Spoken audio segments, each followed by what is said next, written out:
ایک عظیم بزرگ ہے، وہ فرماتے ہیں کہ ایک عورت کی سیکنڈ شادی ہوئی، دوسری شادی ہوئی، تو اس کا جو شوہر تھا پہلے والا نا بڑا ہی دانی تھا، بڑا سخی تھا۔ جب بھی کوئی بات آتی نا، مسجد کی بات آتی نا، تو وہ کئی دن ایکسٹرا کام کرتا تھا، وہ ایکسٹرا محنت کرتا تھا۔ جب کوئی مسجد کی تعمیر کا مسئلہ ہوتا تو رات دن ایک کر کے وہ خوب محنت کرتا تھا اور اپنی گاڑھی کمائی کو خدا کے گھر میں استعمال کرتا تھا۔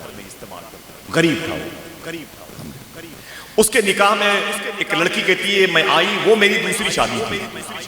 رمضان کے دن آئے تو میرا شوہر جو بھی کما کے 11 مہینے رکھے ہوئے تھا، رمضان کے مہینے میں اسے تقسیم کرتا رہتا تھا۔ سبحان اللہ، خوب خوش ہوتا تھا غریبوں کو دے کر کے۔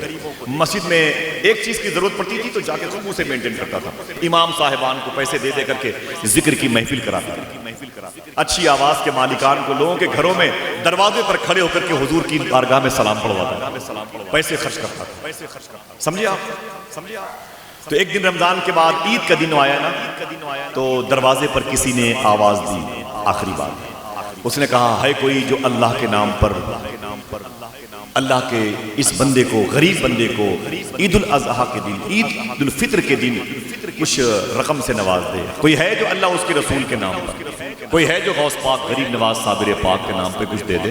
اس گھر میں کوئی ہے رہنے والا؟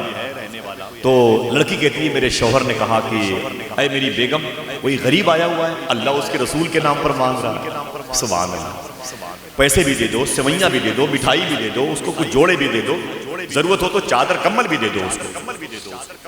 بایو ڈاٹا تو ہم لوگ پوچھتے ہیں کہاں کا رہنے والا ہے، کدھر سے آیا، نشہ پتی تو نہیں کرتا؟ ہاں، عجیب بات، ہمارے اندر جانے کتنے وائرس موجود ہیں، جھوٹ بولنے کے، حرام کھانے کے، غیبت والے، حسد والے، اس کی فکر نہیں ہے، دوسروں کی چھان بین میں پوری طاقت استعمال کر رہا ہے۔ عورت نے کہا کہ میرے شوہر نے کہا کہ یہ سوئیاں مٹھائی وغیرہ وغیرہ دے دو، پیسے بھی دے دو، اس طریقے اللہ کا نام میرے دروازے پہ لیا ہے، اس کے حبیب کا نام میرے دروازے پر لیا ہے۔ وہ لڑکی کہتی ہے میں ساز و سامان لے کے خوش ہو کے گئی، میرا شوہر بڑا ہی اللہ اس کے رسول کے نام پر بانٹنے والا ہے۔ جب میں دروازے پر گئی تو میں نے چیخ مار کر کے اللہ کا نام لیا اور دھڑام سے زمین پر گر گئی۔ جب میں گر پڑی تو فقیر بھاگ گیا، میرے سارے سامان زمین پر بکھر گئے۔ میری آواز سن کے میرا شوہر اندر سے باہر آیا۔ سنیں، یہ پالی کی زمین ہے، یہ جودھ پور ہے، اور پھر یہ باسنی ہے، اور سروار شریف ہے، بیاور ہے، اور پھر میرے آقا سلطان الہند خواجہ غریب نواز لیٹے ہوئے۔ محبت سے کہہ دو سبحان اللہ۔ بہت بہت مبارک ہو آپ کو بھی اس صوبے میں اللہ نے پیدا کیا ہے جس صوبے میں غریب نواز بادشاہ کی حکومت ہے۔ اللہ اس دربار کے کتوں کا صدقہ عطا فرمائے، آمین کہہ دیں، سبحان اللہ۔ میں یہاں پر یہ بات کہہ رہا ہوں، بڑے وسوخ کے ساتھ میں باتیں ختم کرنی ہے، ایک منٹ انشاءاللہ۔ تو لڑکی کہتی ہے کہ میں بے ہوش ہو گئی، میرا شوہر آیا، میرے سر پہ پانی کے چھینٹے مارے چہرے پر، مجھے اٹھا کے سہارا دے کے اندر لے گیا، بولے بیٹھو بیوی۔ میں نے کہا کیا بات ہے؟ بولے تجھے کیا ہو گیا؟ تو باہر گئی، فقیر کی آواز کو سن کر کے چیخ مار کے تڑپی اور پھر جو ہے بے ہوش ہو گئی تھی، کیا بات ہے؟ تو لڑکی کہتی ہے میرے شوہر بیٹھو تو بتاؤ، کیا بتاؤ؟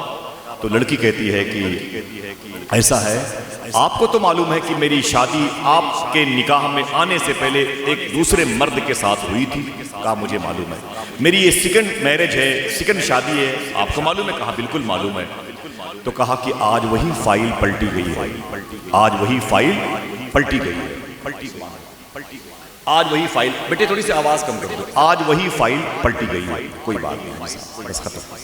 تو کہا کیا بات ہے؟ وہ لڑکی کہتی ہے کہ میں بتاتی ہوں، میری جو شادی اس سے پہلے جس مرد کے ساتھ میں ہوئی بڑا پیسے والا تھا، ٹائم نہیں ورنہ بتاتا پیسے والوں کو جو پیسے ان کے گھروں میں دبے رہ گئے اس کا انجام کیا ہوا۔ رات میں اگر اللہ کی توفیق ہوئی تو پھر انشاءاللہ اس حوالے سے بات ہو جائے گی۔ رات میں ایک مجلس ہے میرے ان بھائیوں کے ہاں، وقت ملے تو انشاءاللہ آئیے گا۔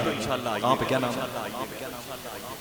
مسجد چٹوان، ماشاءاللہ، وقت ملے تو انشاءاللہ عشاء کی نماز کے بعد آپ آئیے گا، بقیہ اللہ کی توفیق پر ہے، ٹھیک ہے؟ تو وہ لڑکی کہتی ہے میرے شوہر، میں پہلے والے شوہر کے نکاح میں تھی، ایسے ہی میرا شوہر جو تھا نا وہ بڑا پیسے والا تھا، آپ تو غریب میں وہ پیسے والا تھا، لیکن اس کے اندر بخالت تھی، کنجوسی تھی، بہت بخیل مزاج کا تھا۔ اللہ اس کے رسول کے نام پر 1 روپے دیتا نہیں تھا، سب پیسے دبا دبا کے اس نے رکھے۔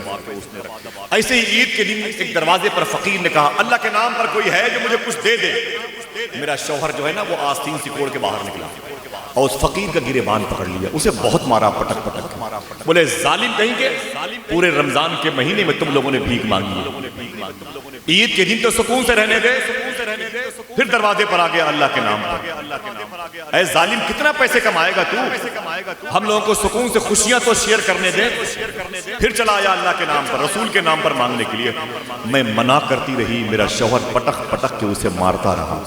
میں نے ہاتھ جوڑ لیے, میرے شوہر اسے مت مار, غریب ہے اسے جانے دے, مت دے لیکن مار مت, ناراض مت. اس نے بہت مارا, خون سے لت پت ہو گیا وہ غریب. جب وہ غریب چلا گیا تو میں نے دیکھا کہ جانے سے پہلے وہ غریب پیچھے مڑ مڑ کے میرا گھر دیکھ رہا تھا. کہہ رہا تھا اے میرے مولا, اگر اس گھر کے مالک نے مجھے اجاڑا ہے تو اس گھر کو بھی اجاڑ دینا. تیرے نام پر مانگا تھا, اپنے باپ کا نام نہیں لیا تھا, تیرے نام پر مانگا تو خون میں مجھے تربتر کیا گیا. اس مجھے اجاڑنے والے کے گھر کو باقی نہ رکھنا میرے مولا. تو جانتا ہے میں تیرا سچا بندہ ہوں, بھوکا ہوں کئی دن سے, مجھے بہت مارا. عید کے دن لوگ تیرے مہمان ہیں, میں تیرا مہمان ہوں اور بھوکا جا رہا ہوں. اللہ اکبر. لڑکی کہتی ہے بس. جیسے وہ پٹ پٹا کے اپنے گھر کی طرف چلا گیا, میرا شوہر گھر میں آیا تو میں نے کہا یہ کیا کیا؟ بولے چپ, میرے معاملات میں دخل مت دیا کر. بس اچانک اسی تاریخ سے میرے شوہر کا کاروبار ڈل ہونے لگا, اوپر سے نیچے آنے لگا. آہستہ آہستہ آہستہ آہستہ وہ روڈ پر کٹورا لے کے آ گیا. جب کاروبار ٹوٹ گیا تو نشے کا عادی ہو گیا. جو بھی کاروبار کے تھوڑے سے پیسے ملتے اس سے نشہ پتی کرتا. راتوں کو آ کے مجھے لاٹھی ڈنڈے سے بھاکی سے مارتا تھا. میں پریشان ہو کے میں نے اپنے باپ کو بلا لیا. میں نے کہا ابو مجھے بچا لے, میرا شوہر جو ہے نشہ بھی کرتا ہے, مجھے مارتا بھی ہے. میرا باپ میرے گھر پہ آیا, میرے شوہر سے اس نے ہاتھ جوڑ کے کہا کہ آپ میرے داماد ہیں, آپ میری بیٹی آپ کی بیوی ہے, جو چاہو کرو, اس کے ہاتھ پاؤں کاٹ کے پھینک دو, کچھ بھی کرو, میں منع نہیں کروں گا, لیکن آپ کو اللہ اس کے رسول کا واسطہ شراب نہ پیا کرو. تو اس نے آستین سکوڑ کے میرے باپ سے کہا ہے بڈھے تیری اوقات کیا, مجھے سمجھا رہا ہے, میں اس کو کاٹ کے پھینک دوں گا, زندگی بھر نشہ کروں گا. میرے باپ کو جلال آ گیا. کہا پھر؟ کہا میرے باپ نے کہا ایسی بات ہے تو ابھی طلاق دے میری بیٹی کو, ابھی طلاق دے. طلاق لے کے میرا ہاتھ پکڑا, میرا باپ مجھے گھر لے کے آ گیا. پھر 1 سال پہلے 2 سال پہلے میری شادی آپ کے ساتھ ہو گئی. کہا یہ بتا تو چیخی کیوں دروازے پر, اتنا گھما کے بات کر رہی ہے, دروازے پر تو بے ہوش کیوں ہوئی؟ وہ لڑکی کہتی وہی تو بتا رہی ہوں. کہا پھر؟ کہا آج عید کا دن تمہارے گھر پہ گزرا, پہلا عید ہے. دروازے پر فقیر کی آواز آئی تو مجھے یاد آیا اپنے شوہر کے گھر میں ایک فقیر کا دستک دینا. آپ اتنے سخی مزاج کے ہیں, اتنے لمبے ہاتھ والے ہیں, آپ نے سوئیاں مٹھائیاں پیسے جوڑے, مجھے دے کے کہا کہ جا کے اس فقیر کو دے دو. اے میرے شوہر, میرے چیخنے کی وجہ یہ ہے جب میں دروازے پر گئی تو میری چیخ نکل گئی, میرا وہی پہلے والا شوہر میرے دروازے پر بھیک مانگ رہا.